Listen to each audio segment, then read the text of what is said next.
This is the new Tokio Hotel. This is pushing them all the way to like where their new sound is. I just wanted to have the sound that I use in the studio, and I wasn't always able to, and that bothered me the whole time. Now, I don't want to recreate anything. I want to play the original sounds from the record.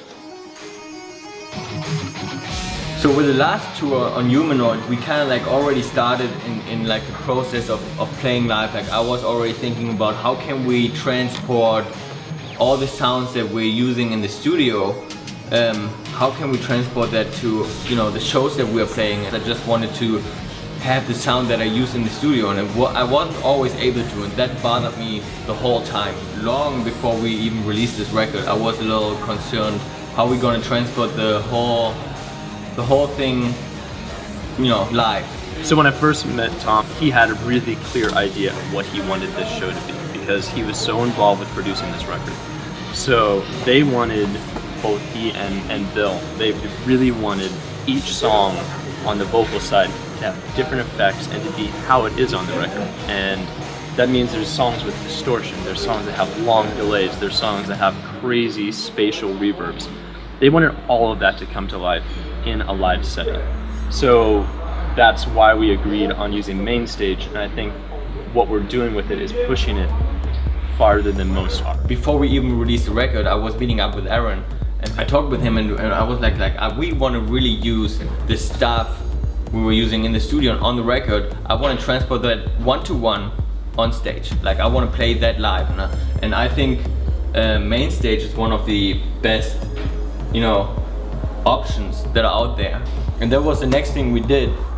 I thought, okay, like I go in the original production sessions and grab the real instruments, and then we're just gonna dial them in with Mainstage. I sat down with Georg and we went through everything, and just like I wanted to have all the songs ready in Logic before we actually play them live. So the first 2 weeks of tour rehearsals was just putting the songs together and arranging the songs pretty much in Logic.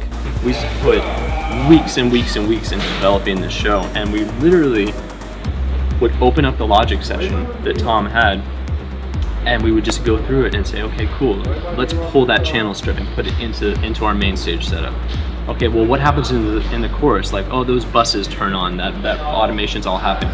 Let's do it live. Let's find a way to do it live. And it was a crazy process. I mean, this was by far the biggest build I have ever been a part of, and it all is just because of Tom's like undying desire to be like, it has to be right. I want it to sound like the record. I want this to be something special. I want it to be something nobody's ever heard. I want to push the envelope as far as we can. And I think that's what we've done. Everything that we're using, the drum sampler, the keyboard, you know, the Mainstage laptops for the vocal processing, everything is automated now. So we don't need to change anything, just next song, and everything switches, which is amazing. I would say the coolest part about our setup that we've created is that it does everything. It is sending through our Motu Ultralight interfaces MIDI information to everything on the stage. And that means I'm controlling the vocal effects processing, I'm controlling what keyboard sounds are coming up, I'm controlling what sounds are coming up on Georg and Tom's drum pads, what sounds come up on Gustav's drum pads. I mean, everything on the stage is controlled from this one mothership brain. The amount of samples is incredible we use, so for every song we've got a different setup. But remote control, so whenever Mainstage or I press the button, it's obviously remote control, so all the samples will change and all the keys will change. It's a lot of work in advance, but it works out fine. The drum sampler from Roland, and we put all our custom samples in it, and Gustav is triggering it with different pads and different bass drum pads. The reason why we're doing this, all the triggers, all the different sound, is because we want to sound like the record. So, and this thing allows us to do all the electronics in a human way, so Gustav can play all the electronics, all the different sounds, and uses his custom-built drum set as well. Anything you can think up, I can automate.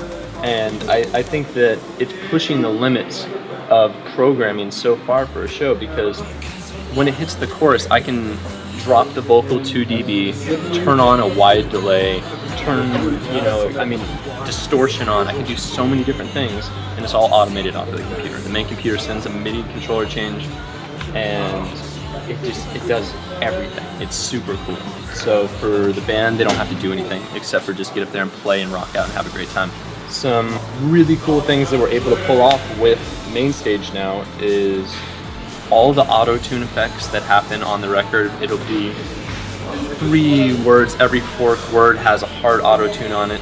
But with the MIDI changing that's happening, I can turn auto-tune on and off throughout the whole show. So we ended up using a lot of the plugins we used in the studio, and also we wanted to use auto-tune live, which is simply amazing because with the original plugin, you have the problem of latency most of the time. If you use it live, it's really hard to find the right amount, and then always like if you really want to use it, you have a latency problem. Also with all the other plugins, and with auto-tune live, it's simply gone. I mean, this thing is amazing. With auto-tune, we're not using it traditionally for pitch correction. We're using it as the effect. So when you hear auto-tune come on, you know it's on because it's all the way T-paned out auto-tune. We're not using it for pitch correction. Bill doesn't need that. We're using it just for a cool effect, but with the setup that we have now, I can turn auto-tune on and off for certain words throughout the song. It's like, oh, I want auto-tune on for the 3rd word in the 2nd verse. That can happen.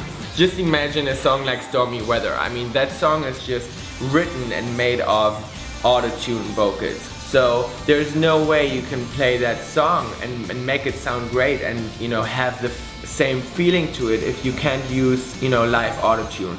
So we always had to find a way for every song how to process and use all the stuff we were using in the studio live on stage, and we're using the live effects of what we were using in the studio to recreate the sound. By far the most advanced thing that we're doing, and I think it's really bold, and it's something that Tom wanted and Bill wanted so much, is to process the vocal the way that it was processed on the record. And the cool thing is Tom and Bill produced, and really Tom produced this record so much, he wanted to take those sounds and make them happen live. Every song, they have 2 or 3 different sounds. I mean, they are playing this record. They are pushing themselves so much farther than before. It's a different live experience. It's not, there's one thing of let's get up there and let's make it live. This is like, if you come and see one of these shows, it's like watching them doing takes on their record, because they're the exact sounds that they use. It could have been the take that ended up on the record. I'm very excited and nervous at the same time, because there's so much technology that goes into it, and there's so much more than we ever used or any other band used before. I don't even know if anybody did that kind of setup before. It's so much technology that you have to rely on as well, and so it makes you a little nervous too. It's super weird to sing with all the effects, but that's just something you need to figure out. Also, you sing way different if you have all these different effects. So every song has a completely different sound. And I can't wait for the people to hear it, because I think it turned out really cool. This is the new Tokio Hotel. This is pushing them all the way to where their new sound is, and they wanted to play it. They didn't want to just be like, oh, okay, we'll put it in the backing tracks. It's like, no, we're gonna play it. So that's what we created for it.